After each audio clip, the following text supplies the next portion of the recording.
नमस्कार बच्चों, देखिए अपन ऊर्ध्वपातन की बात कर रहे थे। आज अपन पढ़ेंगे ऊर्ध्वपातन विधि क्या होती है, इसके अंदर किस प्रकार के जो है मिश्रण का पृथक्करण किया जाता है। देखिए ऊर्ध्वपातन अपन पिछले पार्ट में पढ़ चुके हैं।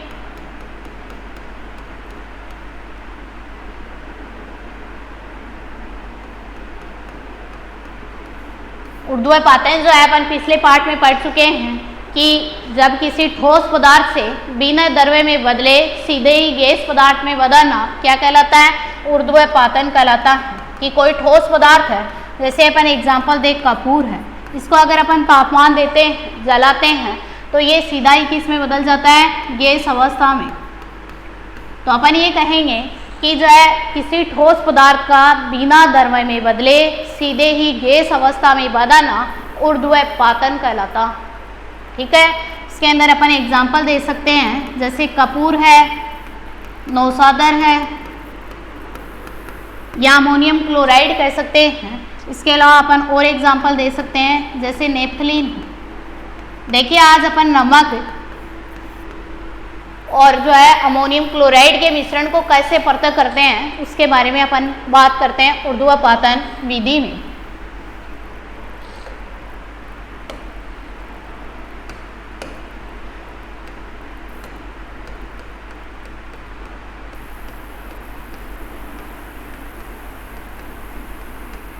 दो पदार्थों का मिश्रण को जो है पृथक्कृत करते हैं, तो अपन सबसे पहले क्या करते हैं कि एक जो है चीनी मिट्टी की प्याली लेते हैं।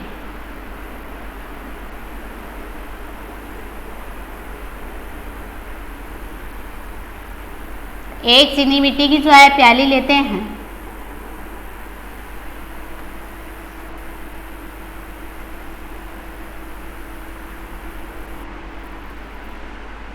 इसके अंदर कुछ मात्रा में अपन जो है अमोनियम क्लोराइड एवं नमक का मिश्रण लेते हैं। अमोनियम क्लोराइड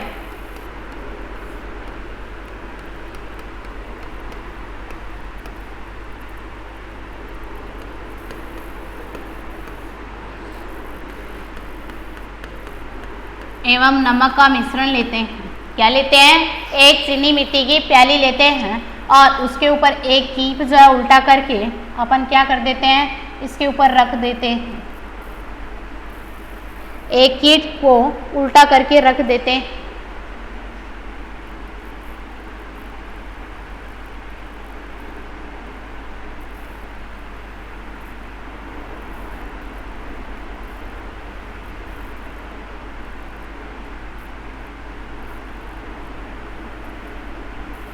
क्या करते हैं कि सर्वप्रथम हम एक चीनी मिट्टी की प्याली लेते हैं, उसमें अपन अमोनियम क्लोराइड एवं नमक का मिश्रण लेते हैं। इसको लिख देंगे चीनी मिट्टी की प्याली।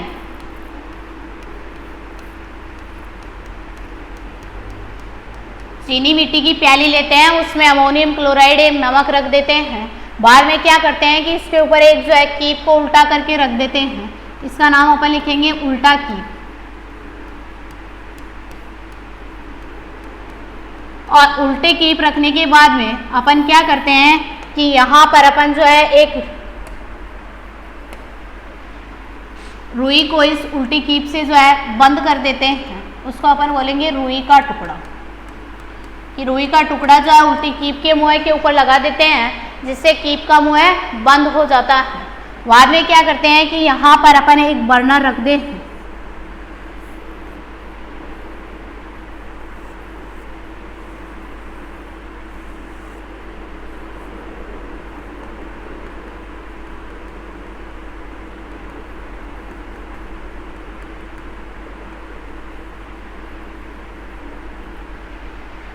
इसको अपन बोलेंगे लैंप या बर्नर।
तो अपन सर्वप्रथम हम एक चीनी मिट्टी की प्याली लेते हैं, उसमें अमोनियम क्लोराइड एवं नमक लेते हैं।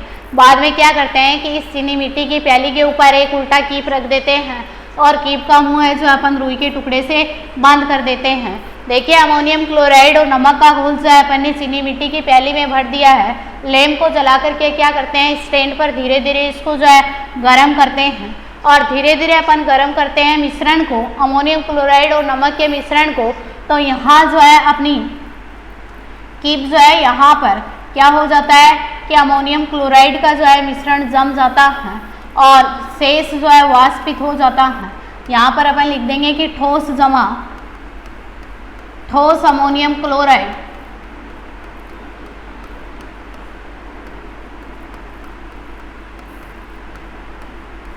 और यहाँ पर कुछ जो है वाष्पित हो जाता है और वाष्पित होने वाले जो मटेरियल होता है उसको भी अपन क्या लिखेंगे, अमोनियम क्लोराइड, वाष्प अमोनियम क्लोराइड।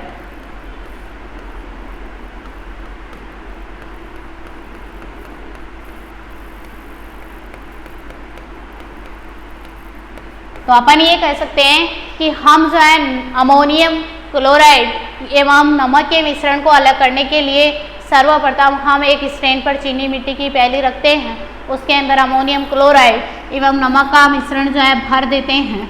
बाद में जो है इसके ऊपर चीनी मिट्टी की प्याली के ऊपर अपन जो है एक उल्टी कीप रख देते हैं। उल्टी कीप का एक मुंह है जो है रुई के टुकड़े से ढक देते हैं। बाद में जो है यहाँ लैंप को जला करके धीरे धीरे जो है मिश्रण को या अमोनियम क्लोराइड एवं नमक के मिश्रण को गर्म करना शुरू करते हैं। तो यहाँ जो है अमोनियम क्लोराइड जो है वो क्या होगा कि यहाँ पर जो है जमा हो जाएगा, एक तो किनारों के रूप में जिसको अपन ठंडा करेंगे, या अमोनियम क्लोराइड नमक में से अलग होकर के अमोनियम क्लोराइड की वाष्प बन जाती है और ये वाष्प जो है इसको ठंडा करने पर ये कीप के किनारों पर जमा हो जाता है। तो अपन ने यहाँ जो है अमोनियम क्लोराइड की वाष्प बनाई थी, इसको धीरे धीरे ठंडा किया तो ये कीप के किनारों पर अपन को ठोस अमोनियम क्लोराइड प्राप्त हो जाता है और नमक जो होता है वो शेष जो है अपने अमोनियम क्लोराइड से अलग होने के बाद शेष अपनी चीनी मिट्टी की प्याली में शेष रह जाता है। तो अपन ये कह सकते हैं कि ऊर्ध्वापातन विधि का उपयोग अपन जो है दो मिश्रण को अलग करने के लिए करते हैं या पदार्थ के दो घटकों को अपन अलग करने के लिए करते हैं।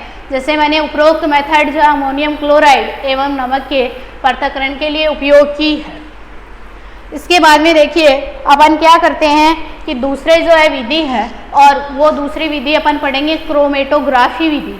क्रोमेटोग्राफी विधि जो होती है वो जो है अपने स्याही के अंदर कौन कौन से कलर होते हैं उनकी अपन बात करते हैं। तो अपन दूसरी मेथड पढ़ेंगे, वो पढ़ेंगे क्रोमेटोग्राफी।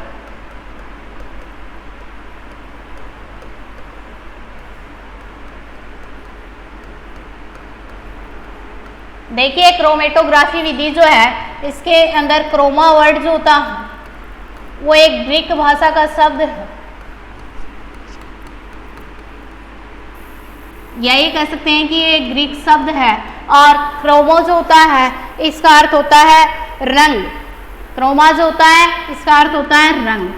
तो अपन ये कह सकते हैं कि क्रोमा जो है क्रोमेटोग्राफी में क्रोमा शब्द जो है एक ग्रीक शब्द है, इसका शाब्दिक अर्थ जो है रंग होता, कलर होता है। तो अपन ये कह सकते हैं कि अपन क्रोमेटोग्राफी विधि का उपयोग जो है विभिन्न रंगों वाले मिश्रण को अलग करने के लिए करते हैं, विभिन्न रंगों वाले मिश्रण के लिए अलग करने के लिए करते हैं। या अपन ये कह सकते हैं कि कोई एक ऐसा मिश्रण होता है जिसमें दो या दो से अधिक घटक या अवयव उपस्थित हो, तो मिश्रण में से उन घटक अवयवों को पृथक करने के लिए, अलग करने के लिए अपन कौन सी विधि को काम में लेते हैं, क्रोमेटोग्राफी विधि को काम में लेते हैं। क्रोमेटोग्राफी विधि को जो है काम में लेते हैं। क्रोमेटोग्राफी विधि के अंदर सर्वप्रथम हम क्या करते हैं कि एक छानक पत्रक लेते हैं,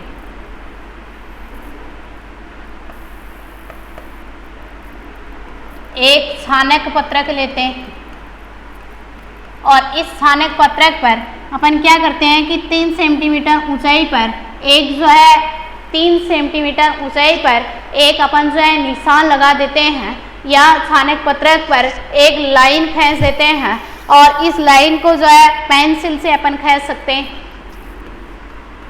तो अपन यहाँ लिख देंगे पेंसिल से खींची गई लाइन।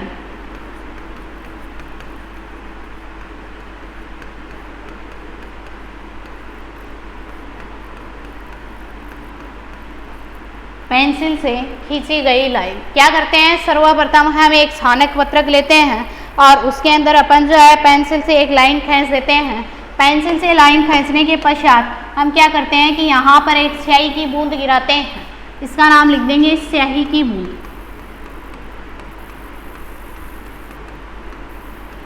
स्याही की बूंद।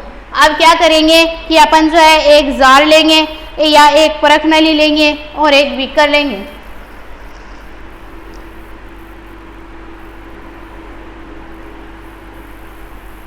क्या लेंगे कि एक परख नली लेंगे और परख नली जो है इसको आधा जल से भर देंगे। परख नली को क्या कर देंगे कि आधा जल से भर देंगे।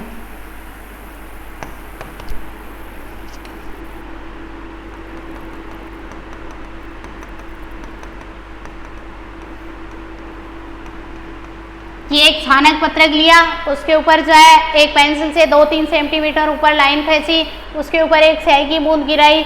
उसके बाद में अपन ने क्या लिया कि एक परख नली ली और उसको जो है जल से भर दिया। जल से भरने के बाद इसको जो है एक जार के अंदर रख दिया। इसको अपन किसके अंदर रख दिया, एक जार के अंदर रख दिया।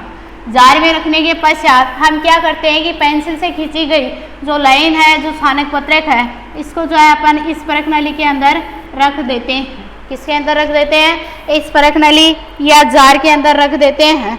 और परख नली या जार के अंदर रखने के बाद अपन क्या करते हैं कि यहाँ पर अपन एक कांच की छड़ का उपयोग करते हैं।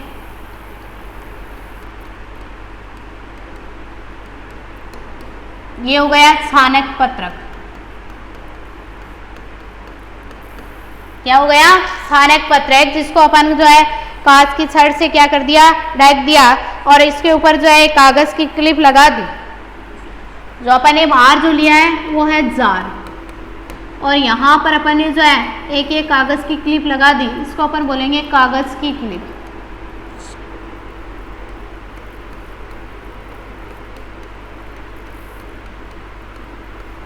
कागज की क्लिप, इसको जल के अंदर भर दिया। देखिए यहाँ पर अपन ने क्या किया था कि छानक पत्रक के ऊपर एक जो है स्याही की बूंद गिराई थी। तो हम देखते हैं कि क्या होता है कि धीरे धीरे जल का जो है, स्याही का जो अपन ने प्रयोग किया है, ये जल जो है वो एक विलायक है। जल जो है वो एक विलायक है और छानक पत्रक से कुछ ऊपर की ओर जो है ये वृद्धि करता है। तो अपन को लिखेंगे इसको स्याही की बूंद।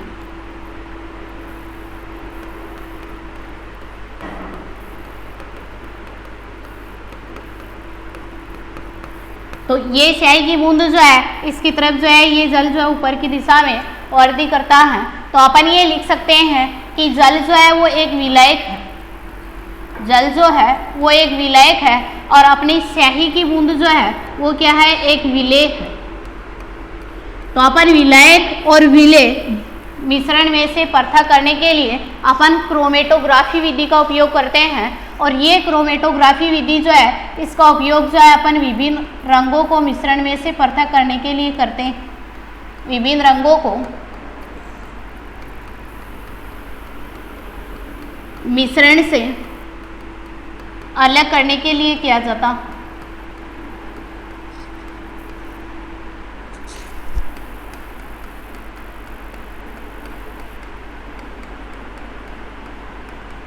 तो अपन ये लिख सकते हैं क्रोमेटोग्राफी में, क्रोमा वर्ड जो है एक ग्रीक वर्ड है, ग्रीक भाषा का शब्द है जिसका शाब्दिक अर्थ होता है रंग से। अर्थात अपन ये कह सकते हैं कि क्रोमेटोग्राफी विधि जो होती है उसको, इसका उपयोग अपन मिश्रण में से विभिन्न रंगों को अलग करने के लिए करते हैं। इस विधि को करने के लिए सर्वप्रथम हम एक छानक पत्रक लेते हैं और उसके ऊपर जो है 2 से 3 सेंटीमीटर ऊपर एक लाइन खींच देते हैं और इस लाइन के ऊपर जो है एक स्याही की बूंद जो है लगा देते हैं। बाद में क्या करते हैं कि अपन एक जार लेते हैं। जार के अंदर जो है अपन एक परख नली लेते हैं। इस परख नली को आधा जल से भर देते हैं और इस परख नली के ऊपर जो है छानक पत्रक लगा देते हैं और ये छानक पत्रक लगाने के बाद अपन ने जो स्याही का निशान लगाया था छानक पत्रक पर, उसको अपन देखते हैं, अर्थात जल जो होता है वो छानक पत्रक की ओर ऊपर की ओर वृद्धि करता है। तो जल जो है यहाँ पर एक विलायक है और छानक पत्रक में अपन ने एक स्याही की बूंद लगाई, वो क्या है, विलेय है। तो मिश्रण में से विलायक और विलेय को पृथक करने के लिए क्रोमेटोग्राफी विधि का उपयोग किया जाता। नेक्स्ट अपन विधि पढ़ेंगे, वो पढ़ेंगे आसवन विधि।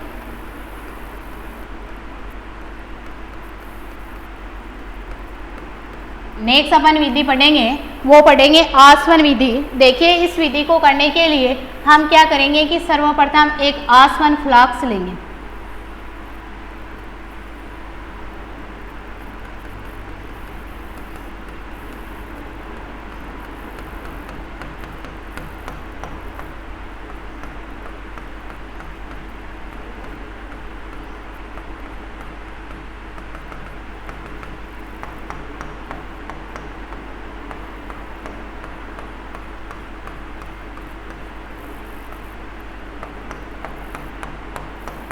सर्वप्रथम हम एक आसवन फ्लास्क लेते हैं।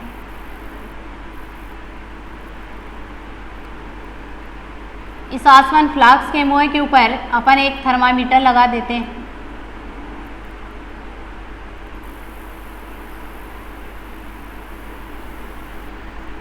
इसके अंदर क्या करते हैं कि जल और एसीटोन का घोल भर देते हैं।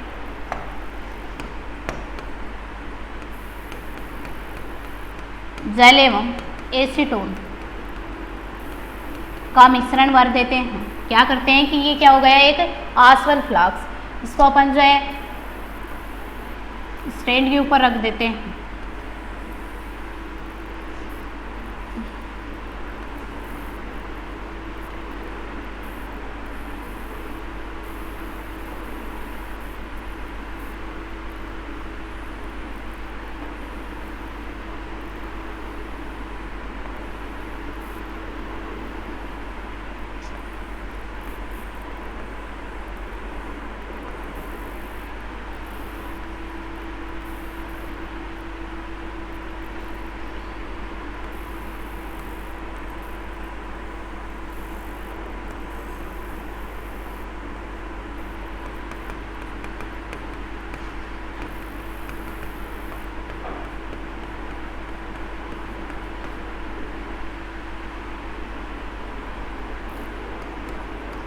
इसका नाम हो जाएगा थर्मामीटर।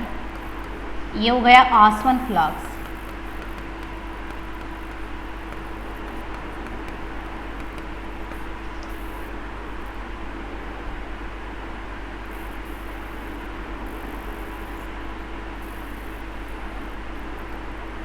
आसवन फ्लास्क के पास में अपन जो है यहाँ एक संगणक लगा देते हैं, संगनीतर लगा देते हैं।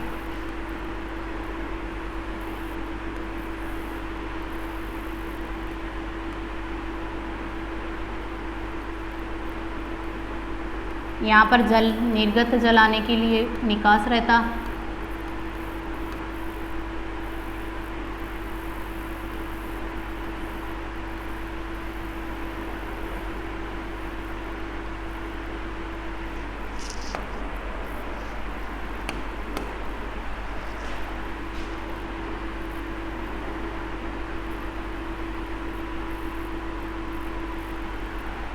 देखिए सर्वप्रथम हम एक फ्लास्क लेते हैं और इस फ्लास्क का संबंध अपन जो है एक जो है संगनीतर से करवा देते हैं। एक नलिका के द्वारा अपन जो है एक संगनीतर जोड़ते हैं। ये संगनीतर जो होता है इसके अंदर एक छिद्र होता है जो निर्गत जल जो है आने के लिए या निर्गत जल वहाँ निकलने के लिए इसके अंदर निकास रहता। देखिए अपन बात करते हैं कि सर्वप्रथम हम एक आसवन फ्लास्क लेते हैं जिसके अंदर जल एवं एसीटोन का घोल भर देते हैं। अब क्या करते हैं कि यहाँ लैंप को जला करके धीरे धीरे हम जो है जल एवं एसीटोन को जो है गर्म करते हैं और धीरे धीरे अपन गर्म करेंगे तो यहाँ थर्मामीटर से जो है तापमान को नोट करते हैं और क्या होगा कि ये जो है एसीटोन जो है वो वाष्प बन जाएगा और वाष्प बन करके धीरे धीरे संगनीतर से ठंडा होकर के और संगनीतर से ठंडा होने के बाद इसको अपन क्या कर लेंगे, एक पात्र के अंदर अलग कर लेंगे। तो संगनीत्र से ठंडा होने के बाद अपन ने जो बीकर लिया है इसके अंदर अपन जो है एसीटेन को प्राप्त कर लेते हैं। तो अपन ये कह सकते हैं कि जो है दो मिश्रण में से दो द्रवों को अलग करने के लिए जो विधि है वो है आसवन विधि। इसके अंदर सर्वप्रथम हम एक आसवन फ्लास्क लेते हैं, उसके अंदर जल एवं एसीटोन का घोल भरते हैं, स्टैंड के ऊपर रख करके इसको लैंप जला करके धीरे धीरे गर्म करना शुरू करते हैं। तो आसवन फ्लास्क के ऊपर अपन एक थर्मामीटर जो तापमान मापने के लिए उपयोग करते हैं, जैसे ही अपन जो है लैंप को जला करके धीरे धीरे मिश्रण को गर्म करते हैं तो एसीटोन और जल की जो है वाष्प बन जाती है। एसीटेन जो होता है उसको जो है वाष्प को अपन संगनीत्र के द्वारा ठंडा कर लेते हैं और इसको ठंडा करके संगनीत्र से जो है संगनीत्र की जो है नलिका खोल करके अपन किसमें एक बीकर के अंदर एसीटेन को अलग कर लेते हैं और जल जो होता है वो यहाँ अपन फ्लास्क के अंदर शेष रह जाता है। तो अपन ये कह सकते हैं कि मिश्रण में से दो द्रव्यों को अलग करने की जो विधि होती है वो होती है आसवन विधि। देखिए नेक्स्ट क्लास के अंदर दो विधियाँ और है वो पढ़ेंगे। धन्यवाद।